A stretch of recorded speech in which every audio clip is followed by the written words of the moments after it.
The sound of sirens cut through the humid evening as flames licked the cracked walls of the small barbershop. People gathered in a tight circle, whispering, pointing, filming with shaky hands. At the center of it all stood Marcus Cole, barefoot on the hot asphalt, his hands trembling, his shirt torn, his eyes locked on the burning place that had once been his whole life. Inside that shop were his tools, his chair, his mirrors, his hope. Across the street, a black luxury SUV slowed to a stop. The tinted window rolled down just enough for a man in a tailored suit to look out. He studied Marcus the way one inspects a problem, then spoke coldly. "You had your warning." Before Marcus could respond, police officers grabbed his arms. The crowd gasped as metal cuffs snapped around his wrists. "He didn't do anything," a woman screamed. Marcus didn't fight. He didn't shout. He only lifted his head and looked straight at the man in the SUV. "I cut your hair," Marcus said calmly, even as smoke filled the air. "And one day the whole world will know my name." The man laughed softly. The window rolled up. The SUV disappeared into traffic. As the officers pushed Marcus toward the patrol car, a small metal object fell from his pocket and hit the ground. Mama Grace, the old woman who sold roasted corn beside the shop every evening, bent quickly and picked it up. Her eyes widened. It was not just a comb. And as the fire roared behind her, Mama Grace whispered, "So the stories were true." The patrol car door slammed shut. Everything went dark. Years earlier, long before sirens and fire, Marcus Cole was just another forgotten boy in the neighborhood of Eastwood Heights. It was the kind of place where dreams learned to stay quiet. The buildings leaned tiredly against each other, and hope often felt like a visitor who never stayed long. Marcus lived in a single room behind an abandoned beauty salon with his mother, Ruth Cole.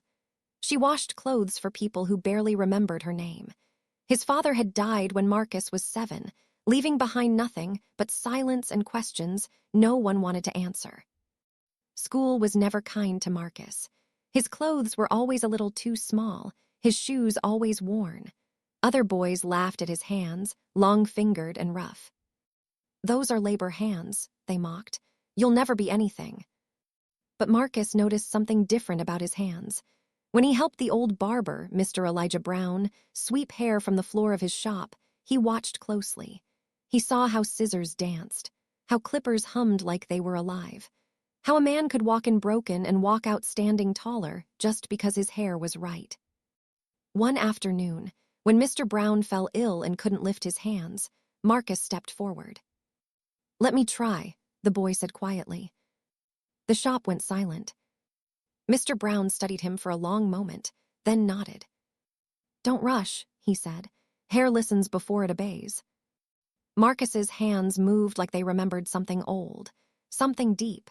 When he finished, the customer stared at the mirror in disbelief. "I look new," the man whispered. That was the first time Marcus felt it. Not pride, purpose.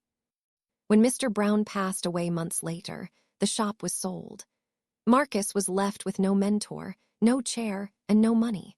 So he began cutting hair under a mango tree, then beside a closed laundromat, then finally inside a broken-down barber shop no one wanted. People came slowly at first, then faster. Marcus never shouted, never begged. His work spoke. But success, even small success, attracts eyes, some of them hungry. Across town, Victor Hale owned a chain of high-end salons. He wore power like perfume. When he heard whispers about a poor hairstylist whose cuts made men cry and women smile at strangers again, he laughed. "Talent without money is nothing," Victor said. He sent people to Marcus with offers, cheap ones, insulting ones. Marcus refused every time. "I don't want to work for someone who looks down on where I come from," he said. That was the day Victor decided Marcus had to disappear. Strange things began to happen. Customers were warned away. Inspectors came asking questions. One night, Marcus found his door forced open, his chair broken, his mirrors shattered. Still, he stayed. Mama Grace watched it all from her corn stand, her old eyes seeing more than most. She had seen that comb before, years ago, in another land, in another fire. She had heard stories passed down in whispers about hands chosen to create, not destroy. On the night the shop burned, Marcus had stayed late, giving a free cut to a boy whose father had been laid off. He never saw who poured the fuel, never heard the match strike. By the time he ran outside, the fire was already alive. And now, as Marcus sat alone in the back of the patrol car, smoke still clinging to his skin, he wondered if courage had finally cost him everything. At the edge of the crowd, Mama Grace clutched the metal object to her chest, her heart pounding. "They think they've ended him," she murmured, "but this is only the beginning." The flames crackled louder, as if agreeing. And somewhere in the distance, a door was opening that Marcus never knew existed. The holding cell smelled of sweat and old metal. Marcus sat on the cold bench, his wrists aching where the cuffs had been removed. Across from him, two men argued loudly over a card game, while another paced like a trapped animal. Marcus stayed quiet. Silence had become his armor. Hours passed before a guard stopped in front of the bars. "You got someone to call?" the guard asked. Marcus shook his head. "No, sir." The guard studied him for a moment, then sighed and walked away. By morning, the truth came out.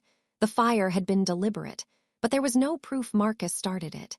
No fingerprints, no witnesses willing to speak. The charges were dropped quietly, almost carelessly, as if the trouble he'd gone through was nothing. Marcus walked out of the station with no shop, no tools, and nowhere to go. Mama Grace was waiting across the street.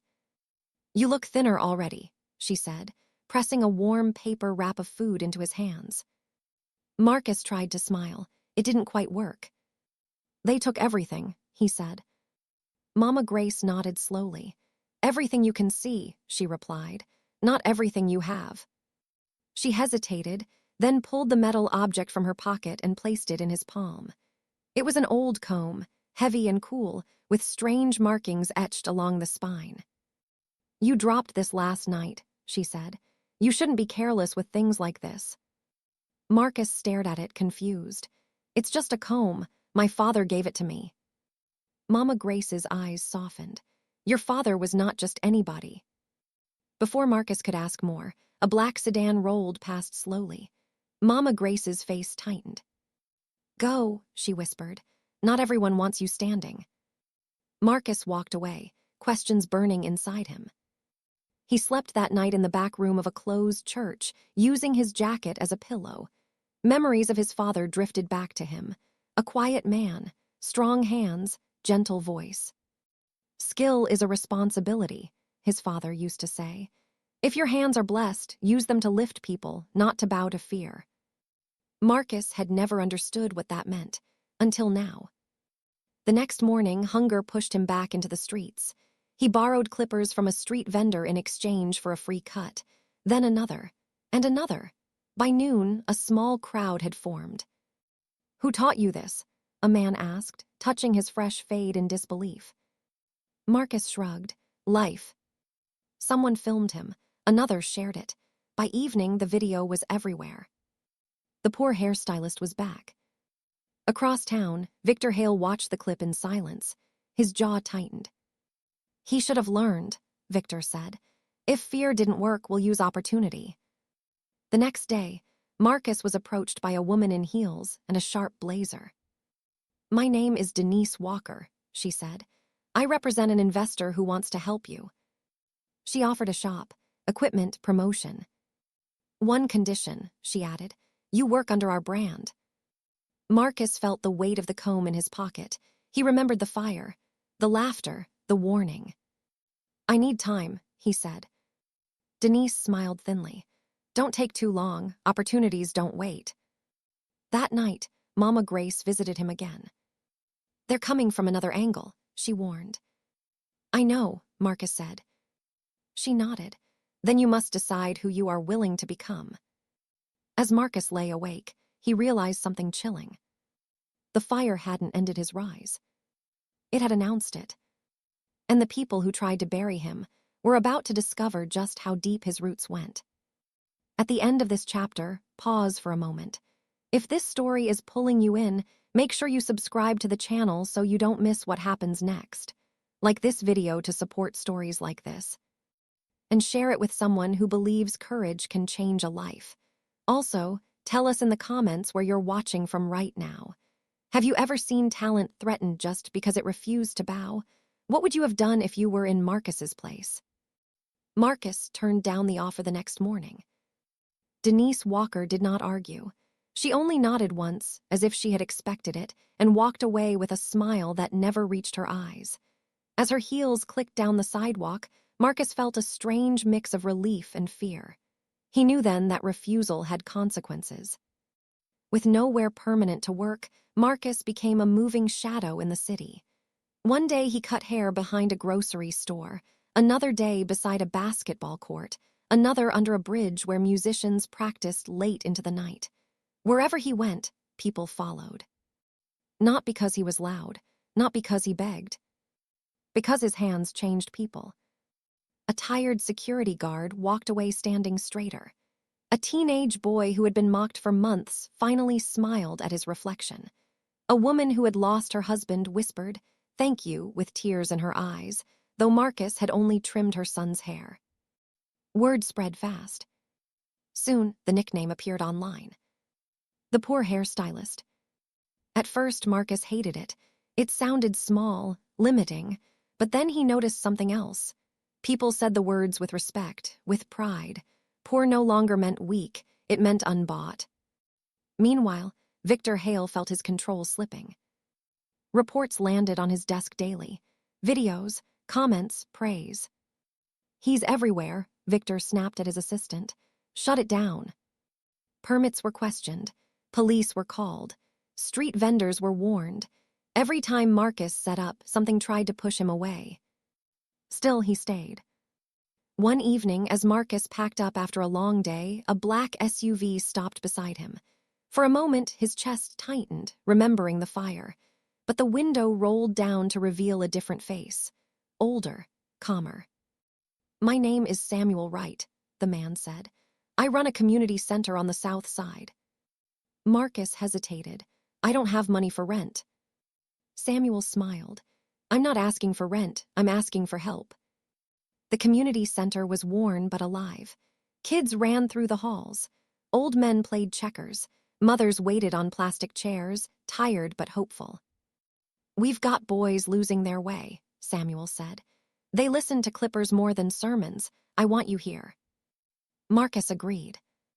That night, as he cut hair inside 4 solid walls for the first time since the fire, something shifted. The space filled with laughter, stories, respect. But peace never lasts long where power feels threatened.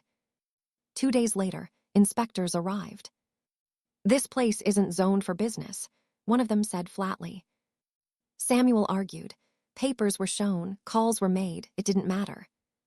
The center was shut down. As the kids watched silently, Marcus unplugged his clippers. Anger burned in his chest, slow and heavy. "Why do they keep doing this?" one boy asked. Marcus looked at him and answered honestly, "Because fear hates courage." That night, Marcus finally asked Mama Grace the question that had haunted him. "The comb," he said. "What is it?" Mama Grace sighed, as if a door long closed had opened. "Your father came from a line of craftsmen," she said.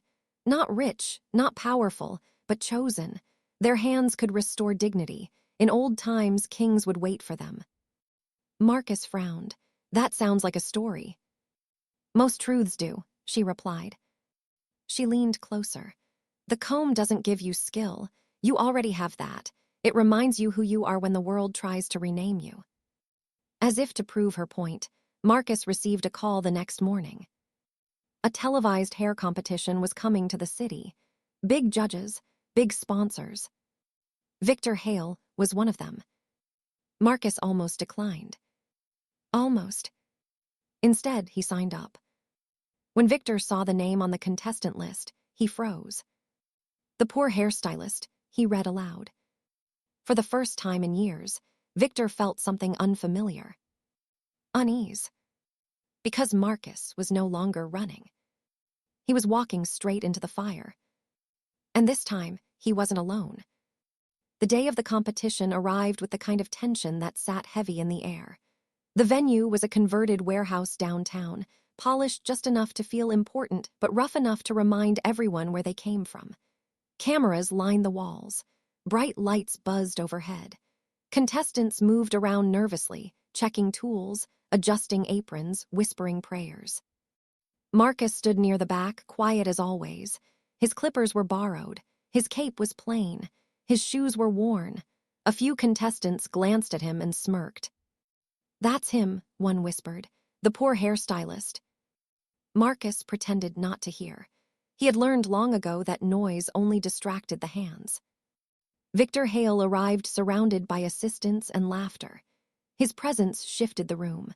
When his eyes landed on Marcus, the smile slipped from his face for half a second before returning, sharper than before. "So you came," Victor said, stopping in front of him. Marcus met his gaze calmly.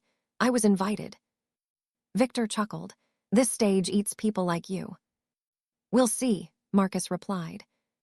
The first round began. Contestants were given 15 minutes to create a clean, modern cut on a volunteer model they had never met. The clock started. Panic filled the room. Scissors clattered. Clippers buzzed too loudly. Marcus closed his eyes for one breath before starting. His hands moved smoothly, confidently, like they were following a rhythm no one else could hear. He studied the model's face, his posture, his tired eyes. "This cut," Marcus said gently, "will help you look like how you feel inside." The model nodded, confused but trusting. When time was called, the judges walked around, examining results. They stopped at Marcus's chair. One judge leaned in. "Who trained you?" "An old barber," Marcus replied. "In life." The judges exchanged glances. He advanced. Round after round, Marcus stayed. Each challenge grew harder. Creative themes, limited tools, pressure designed to break people. Others cracked. One contestant stormed out. Another froze on stage. Marcus adapted. With every round, the crowd grew louder. Phones lifted. Comments exploded online. Victor watched silently, his jaw tight. By the final round, only 2 contestants remained. Marcus and a stylist from Victor's own salon. The last challenge was announced. "Create a style that tells a story," the host said. "You have 20 minutes." The other stylist hesitated, then began a flashy design meant to impress cameras. Marcus paused. He looked at his model, a middle-aged man with scarred hands and tired eyes. A man who had worked hard and been overlooked. Marcus began a cut. As hair fell, a quiet settled over the room. Something about the way Marcus worked drew people in. There was no rush, no show, just intention. When he finished, the model stared at the mirror. "I look like myself again," the man whispered. The room erupted. The judges stood. Victor's hands curled into fists. The winner was announced. Marcus Cole, the poor hairstylist. The crowd cheered. Some cried, cameras flashed. As Marcus lifted the trophy, Victor forced a smile and clapped slowly. But his eyes told a different story. That night, as Marcus walked home alone, a car followed him quietly. He noticed too late. A figure stepped out of the shadows. "You should have stayed small," the voice said. Marcus barely had time to react before the world spun sideways. The trophy hit the ground. Darkness rushed in. Marcus woke to the steady beeping of a machine and the dull ache of pain spreading through his body. The smell of antiseptic filled his nose. For a moment, he thought the fire had returned, that he was trapped again. Then he opened his eyes and saw white walls, thin curtains, and Mama Grace sitting beside his bed with her hands folded tightly in her lap. "You're awake," she said softly, relief washing over her face. "What happened?" Marcus asked, his voice rough. "You were attacked," she replied. "Left in an alley. If a delivery driver hadn't heard you fall, we might be telling a different story." Marcus tried to sit up, but pain stopped him. His mind replayed the moment over and over. The shadow, the voice, the warning. You should have stayed small. The doctors said his ribs were bruised, his head narrowly missed serious damage. He would heal. But the attack did something deeper. It shook the fragile sense of safety he had just begun to feel. News of the assault spread fast. The internet that once celebrated his victory now burned with anger. Messages flooded in. Strangers demanded justice. Support poured from places Marcus had never been. People saw more than a hairstylist in him now. They saw a symbol. Victor Hale watched the coverage from his office. His face unreadable. He denied everything. Publicly, he praised Marcus's talent and condemned violence. Privately, he burned with frustration. This was not the plan, he muttered. The police questioned Marcus, but there were no cameras in the alley, no witnesses willing to talk. The case went cold almost immediately. When Marcus was discharged, Samuel Wright met him at the hospital door. "You can't keep moving alone," Samuel said firmly. "You've outgrown the streets." Marcus wanted to argue, but he was tired. Tired of running, tired of rebuilding. Samuel offered him a room above the community center, now reopened after public pressure forced the city to reverse its decision. The kids cheered when Marcus returned. They treated him like a hero, like someone who couldn't be broken. That scared him more than the attack. Days passed, Marcus healed slowly. He cut hair again, carefully at first, then with growing confidence. But something had changed. Every unfamiliar sound made him tense. Every shadow felt heavier. One evening, as Marcus closed up, a young woman waited quietly by the door. She wore a simple jacket and carried a notebook. "My name is Aisha Monroe," she said. "I'm a journalist." Marcus stiffened. "I'm tired of talking." "I'm not here for a headline," Aisha replied. "I'm here because this keeps happening to people like you, and no one ever follows the story to the end." Marcus studied her. Her eyes were serious, patient. "I know who attacked you," she added quietly, "or at least who ordered it." That got his attention. They sat inside the shop as Aisha laid out what she had found. Patterns, complaints, former stylists who had crossed Victor Hale and suddenly lost everything. Fires, threats, silence bought with fear. "He doesn't need to touch people directly," Aisha said. "He just makes sure they understand the cost of standing out." Marcus felt his stomach tighten. Then why hasn't anyone stopped him? Aisha closed her notebook. "Because no one with a voice big enough has ever refused to be quiet." The words settled heavily between them. That night, Marcus couldn't sleep. He held his father's comb in his hand, tracing the worn markings with his thumb. For the first time, he wondered if courage alone was enough. The next morning, he made a decision. Marcus agreed to tell his story, fully, honestly. Aisha's article dropped a week later. It didn't scream, it didn't accuse without proof. It simply connected the dots and let the truth breathe.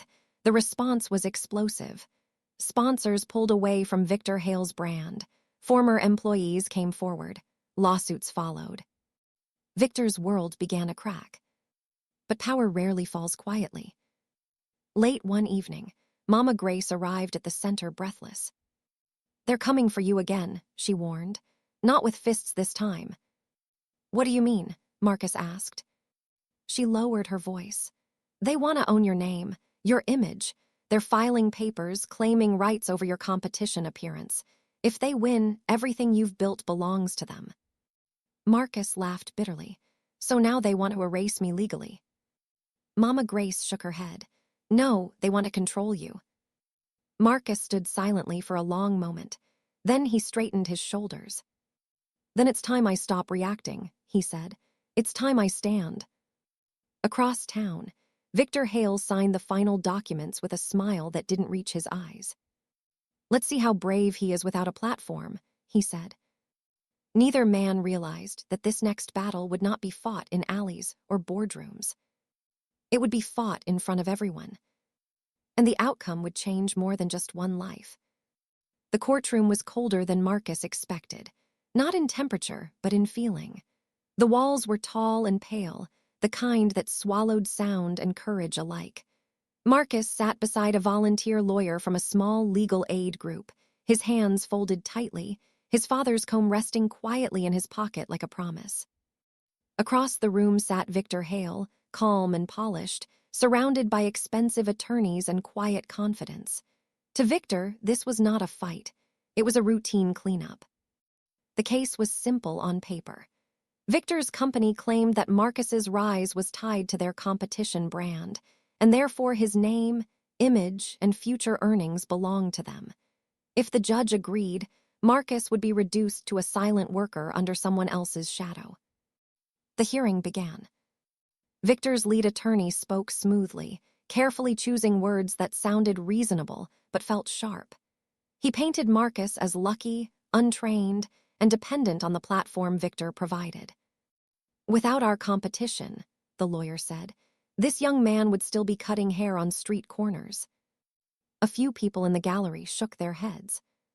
When it was Marcus's turn, his lawyer stood and cleared her throat.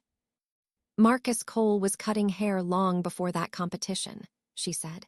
"He was serving his community when no one else would, and more importantly, his skill was never owned by anyone." She called witnesses. Samuel Wright spoke about the community center. Mama Grace spoke about the fire and the threats, her voice steady despite her age. Aisha Monroe presented documents, testimonies, and timelines that showed a clear pattern of intimidation. Victor's calm began to crack. Then something unexpected happened. The judge leaned forward. "Marcus Cole," he said, "stand." Marcus stood slowly. "Why do you do this?" the judge asked. "With everything that's happened, why not take the easier path?" The room went silent. Marcus spoke simply. "Because people deserve dignity, and because I was taught that skill is a responsibility." The judge nodded once. The ruling came quickly. The court rejected Victor Hale's claim. Marcus owned his name, his work, his future. A quiet gasp moved through the room. Victor's face hardened, his jaw tight with restrained fury. Outside the courthouse, cameras waited. Reporters shouted questions. Marcus hesitated, then stepped forward. "I'm not here to fight anyone," he said. "I'm here to work, to serve, and to prove that where you start doesn't decide where you end." The clip spread everywhere. Support exploded. Donations came in. Offers followed. But Marcus chose carefully this time. With help from Samuel and the legal aid group, he opened something new. Not a salon. A school. The Cole Craft Center opened in an old warehouse, renovated by volunteers and funded by small donations. It was free for anyone willing to learn. No background checks on dreams. No fees for hope. Young people lined up. Victor Hale watched the opening from his office, his empire shrinking by the day. He made one last call. "If I can't own him," Victor said quietly, "I'll destroy what he's building." Weeks later, inspectors returned. Complaints were filed. Anonymous threats arrived in the mail. Then, one afternoon, a brick crashed through the center's front window. Attached to it was a note. "Last warning." Marcus picked it up slowly, his face calm but his eyes burning. "They're not done," Samuel said. "No," Marcus replied. "They're desperate." That night, as Marcus stood alone in the darkened center, he finally understood something his father had tried to teach him. Courage grows louder when fear runs out of places to hide. And the next move would decide everything. Before we go on, if this story is speaking to you, take a moment to subscribe to the channel so you don't miss the rest of Marcus's journey. Like this video and share it with someone who believes talent should never be silenced. Also, let us know in the comments where you're watching from. And think about this. If standing up for what you believe and put everything you love at risk, would you still stand, or would you step back? The broken glass stayed on the floor longer than it needed to. Marcus stood over it the next morning, watching sunlight slip through the shattered window and scatter across the room. Students arrived quietly, stepping around the mess, their faces tight with questions no one asked out loud. "Class is still on," Marcus said calmly. That single sentence changed the mood. Clippers buzzed, chairs scraped, lessons continued. Fear had knocked, but it wasn't invited in. Still, Marcus knew ignoring the threat would be foolish. He gathered Samuel, Aisha, and 2 senior students after closing. "They're trying to scare us into stopping," Marcus said. "If we stop, they win." "So what's the plan?" Samuel asked. Marcus paused. "We grow." Within days, the Cole Craft Center began offering free weekend cuts for veterans, single parents, and people experiencing homelessness. The lines stretched around the block. Local businesses donated supplies. Musicians played outside. The center became a place of movement, not just learning. The attention was impossible to ignore. Victor Hale watched from afar, his influence slipping faster than he expected. Every attack he made seemed to strengthen Marcus instead of breaking him. Sponsors he once controlled now publicly partnered with the center. Former employees testified against him in civil court. Victor felt the walls closing in. He decided to act openly. A city council meeting was announced, addressing unauthorized community operations. The Cole Craft Center was at the top of the agenda. The room was packed. Victor's representatives spoke first, describing the center as unsafe, unregulated, and disruptive. They used calm voices and official language, but their intent was clear. Then Marcus was invited to speak. He walked to the podium slowly. No notes, no rehearsed speech. "This center exists because people were tired of being told they weren't enough," Marcus said. "We don't teach hair. We teach dignity, discipline, and responsibility." He gestured toward the students seated behind him. These young people could be anywhere else. Instead, they're here, learning a craft, learning patience, learning how to stand. A murmur ran through the crowd. One by one, people stood to speak. A mother whose son had stopped skipping school. A veteran who said the free cuts helped him feel human again. A local shop owner who said crime on the block had dropped since the center opened. The council delayed the vote. Victor left early, his face pale. That night, a storm rolled into the city. Thunder rattled windows. Rain fell hard and relentless. Marcus stayed late, organizing supplies. As he locked up, he noticed a car parked across the street with its lights off. He froze. The car door opened. A familiar figure stepped out. Victor Hale. "You're persistent," Victor said, raising his voice over the rain. Marcus didn't move. "You should leave." Victor laughed bitterly. "You don't understand how this works. You embarrass people like me, and there are consequences." Marcus stepped forward, rain soaking his clothes. "You already tried fear. It didn't work." Victor's eyes flashed. "Then I'll take what matters most." "What's that?" Marcus asked.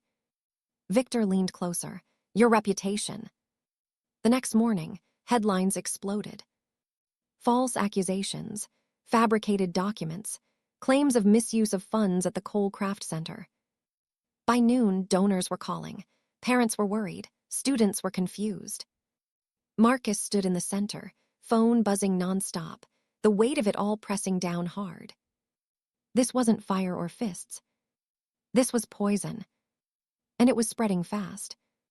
As Marcus looked around at the people counting on him, he realized the next decision he made would either save everything he built or burn it all down without a single flame.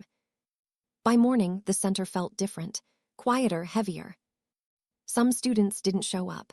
A few parents stood outside, whispering, unsure whether to come in. Phones rang unanswered in offices that once welcomed every call with joy. Marcus gathered everyone who came. "I won't lie to you," he said.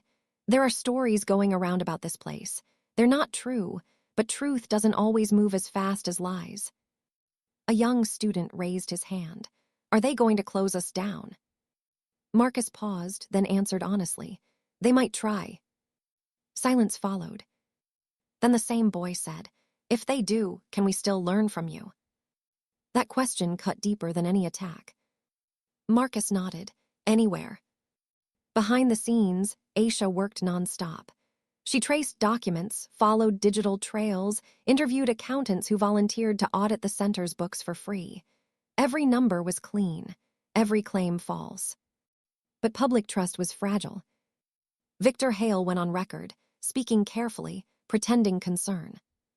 "I hope the truth comes out," he said. "We must protect our communities." Marcus watched the interview without sound. That evening, Mama Grace visited the center, leaning heavily on her cane. "I've seen men like him before," she said. "They fall when they believe their lies too much." Marcus sighed. "People are scared." Mama Grace smiled gently.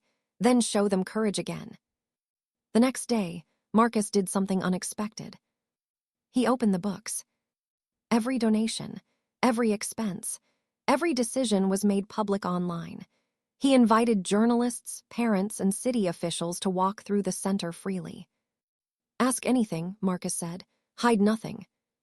The move stunned everyone. Within days, independent reports confirmed what Marcus said all along. The accusations collapsed one by one. Public opinion began to shift back. But Victor had one last card. A court injunction arrived, temporarily freezing the center's operations pending further review. Classes had to stop. Students cried openly. Marcus stood in the empty room that evening, chairs neatly stacked, clippers silent. For the first time in a long while, doubt crept in. What if standing costs them more than it costs me? He wondered. As he reached into his pocket, his fingers touched the comb.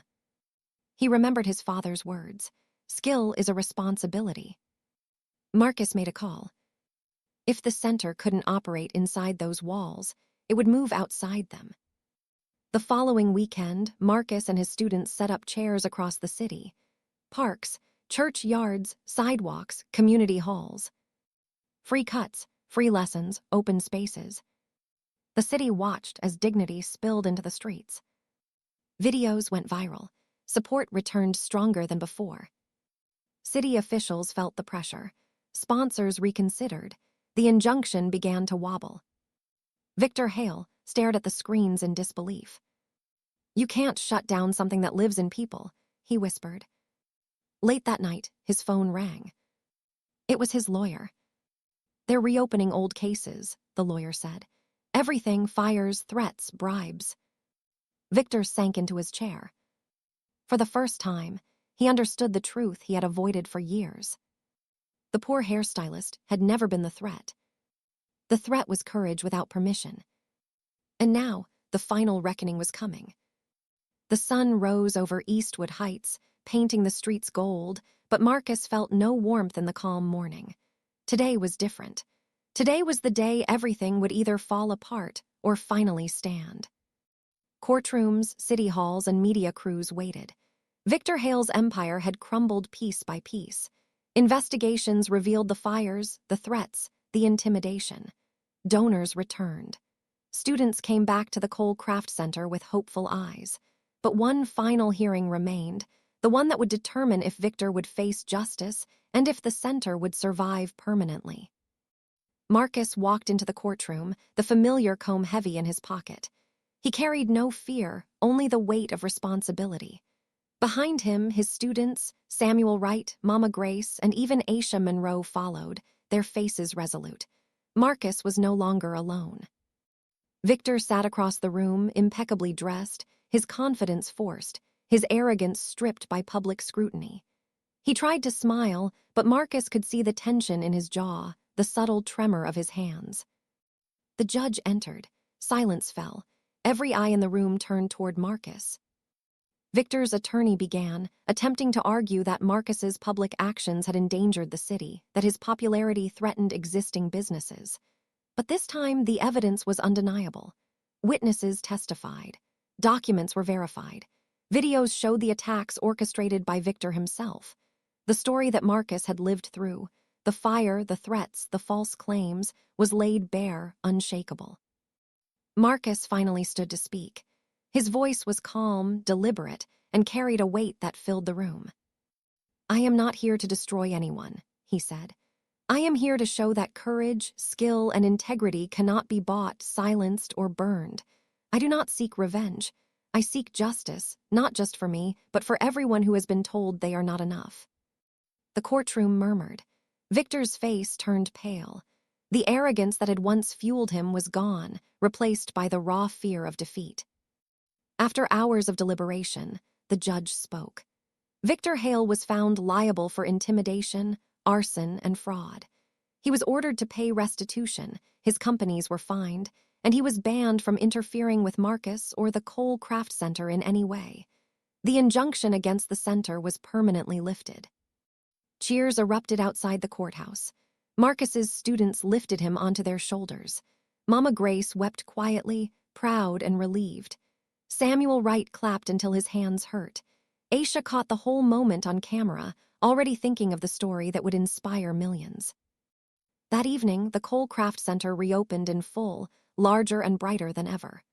Word of Marcus's courage and talent spread beyond Eastwood Heights. Invitations poured in from other cities, television shows, and even international competitions. Yet Marcus remained grounded. He stayed with the community that had raised him, teaching, guiding, and inspiring. One quiet night, Marcus stood on the roof of the center, looking out at the city that had once tried to crush him. He held the comb in his hand, tracing the worn etchings. Mama Grace joined him silently. "You did it," she said. Marcus smiled, not proudly, but softly. "We did it.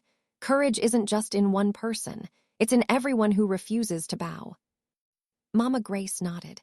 "And now your story will live on." As the lights of the city sparkled below, Marcus knew the journey wasn't over. Challenges would come. People would doubt. Fear would try to return. But he also knew this. Nothing could stop a hand that chooses to create, a heart that refuses to break, and a life built on courage. The Poor Hairstylist had risen, not just in skill or reputation, but in legacy. And from that night forward, Eastwood Heights knew a simple truth. Greatness can come from anywhere, and courage can shine brightest